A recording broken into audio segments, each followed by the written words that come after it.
देशव्यापी हामीले 22 गते वडा तहको भेला गर्यौं, 25 गते पालिका तहको भेला गर्यौं, 29 गते जिल्ला तहको भेला गर्यौं, 5-6 लाख व्यक्तिहरूलाई हामीले परिचालन गर्यौं।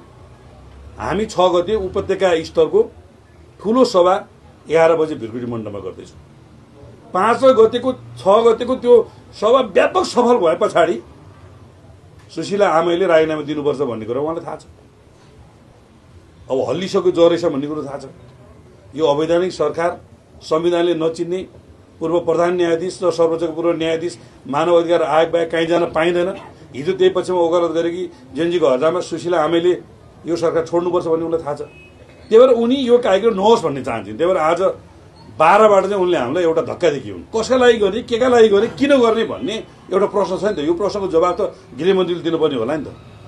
प्रहरीको लुटेको ड्रेस दिनुपर्ने होला, ड्रेस बदल्नु पर्ने होला। भोलि चोर पनि त्यस्तै ड्रेस लाएर आउला। रवि लामिछानेसँग भएका 14,000 कैदी मध्ये प्रहरीको ड्रेस लाएर प्रहरीको हतियार बोकेर आउला कतिपय। तिनकालाई निशस्त्र बनाउनु पर्ने होला, हतियार खोज्न पर्ने होला। भट्टाभट चालकको चाहिँ घर घरबाट कोठा कोठाबाट हतियार भेटिँदैछ। युवाहरूलाई उत्तेजित पार्ने, उद्वेलित पार्ने पठाउदेखि लिएर अनेक खालका कम्पनी, एनजिओ, आइएनजिओ, कतिपय आफूलाई मिडिया कर्मी ठान्नेहरू, कतिपय सेलिब्रिटी ठान्नेहरू कसको कहाँ के शङ्कास्पद छ भन्ने कुरा अन्यल छ। यो सबैको खोजबिन गर्नुपर्ने होला। अनि हामी जाने कुरा भइसके पछाडि के न्यू पाउँ र कनिका चामलको भातमा भएको थियो। 25-30 जना हल्ला गरिसकेपछि एयरपोर्ट बन्द, हामी बोर्डिङ गरेर अगाडि बढ्दैछौँ, एयरपोर्ट बन्द भन्ने एयर होस्टेसले सूचना सुनाउनु भयो। ल बस्नुहोस् न, खुल्छ होला। पहिला चाहिँ उहाँहरूले ट्राफिक जाम भन्नुभयो, पछि चाहिँ नि त्यहाँ आन्दोलन भयो अरे भन्नुभयो। अहिले खुल्ला छैन, भरे खुल्ला छैन। यहाँ न्युज त अर्कै ढङ्गले सम्प्रेषण भइरहेछ। अब सरकारले के चाहेको रहेछ भने अलिअलि जेनजी नामका युवाहरू उचालेपछि त्यो एयरपोर्ट बन्द गराउने, के गर्ने, हामीलाई त्यहाँ जान नदिने हो। किन यति धेरै आतंकित भएको हामीसँग? हामी लोकतन्त्र पक्षधर, विधिको शासन पक्षधर, सुशासनको पक्षधर, प्रहरी प्रशासनको मनोबल बढाउनु पर्छ भन्ने मान्यता राख्ने हामीले त नेसनल भोलिन्टियर फोर्स बनाएकै यत्रो धेरै सरकारी कार्यालयहरूको आगजनी तोडफोड भएको छ। त्यसको अभियान, निर्माणको अभियान चलाउनुपर्छ भनेर हिजो तेह्रथुमबाट 100 वर्ष अगाडि हाम्रो अध्यक्षज्यूको बुवाले बनाएको पुर्खौली घरको सरसफाइ र मर्मसम्हारबाट त्यो बनाउन सुरु गरिसक्यौँ हामीले। हाम्रो पार्टी कार्यालयको मर्मसम्हारबाट त्यो सुरु गरिसक्यौँ। सरकारले हामीलाई अनुमति दियो भने, हाम्रो सहयोगको अपेक्षा गर्यो भने धेरै प्रहरी चौकीहरू हाम्रो पहलमा बनेका छन्। हामी सरकारी कार्यालय पनि बनाउन तयार छौँ भनेका छौँ। हामीले युथ भोलिन्टियर फोर्स त्यति पवित्र उद्देश्यको लागि बनाएका छौँ। जनताको गिरेको मनोबललाई उठाउन, जनताको दबेको आवाजलाई उठाउन, प्रहरी प्रशासनको मनोबल बढाउन हामी कानुनलाई हातमा लिएर होइन, कानुनलाई साथमा लिएर राज्यका निकायले गर्ने कुनै काम समानान्तर कुनै अभ्यास हामी गर्दैनौँ। हामी निवेदन लिँदैनौँ, मुद्दा लिँदैनौँ, केही गर्दैनौँ।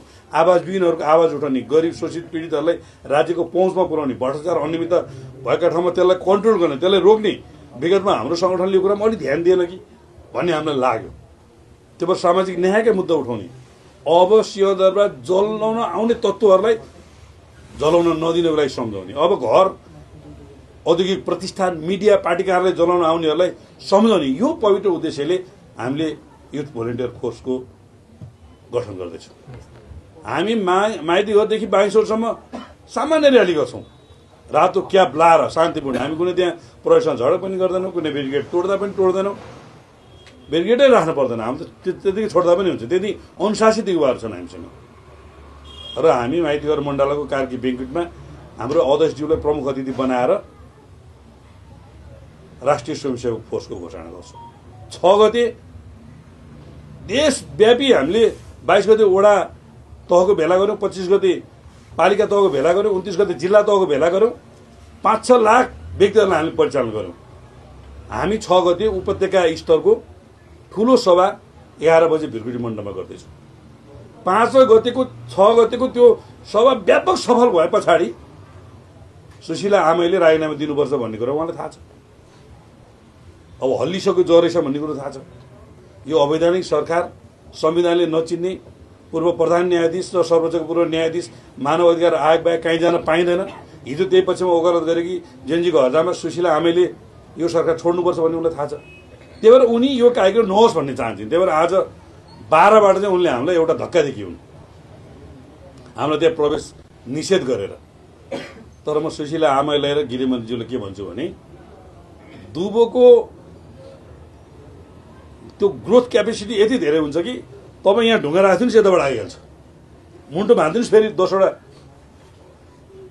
पालुवा पलाइहाल्छ।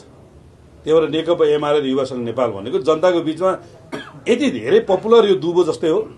उहाँले सिमरामा एउटा ढुङ्गो राखिदिनु भयो जेनजीका केही भाइ बहिनीहरूले उचालेर। अब हामी यताबाट 20वटा पालुवा हाल्नेवाला छौँ। 5 गते, 6 गते र 27 गतेको हाम्रो 11औं महाधिवेशनको जो सभा हामी गर्दैछौँ त्यो चाहिँ काठमाडौँमा अहिलेसम्म नभएको हामी गर्दैछौँ। त्यही भएर उहाँहरू कहिले जेनजीलाई उचाल्ने, कहिले एमाले भित्रका कतिपय नेताहरूलाई उचाल्ने। एमाले भित्र पनि महाधिवेशनको बेलामा पोलिटिकल एजेन्डा होइन, नन पोलिटिकल एजेन्डाहरू उठाइदिउँ। केपी ओलीको अनुहार लिएर त हामी जान सक्दैनौँ है भन्छ एउटाले, एकातिर बस्छ।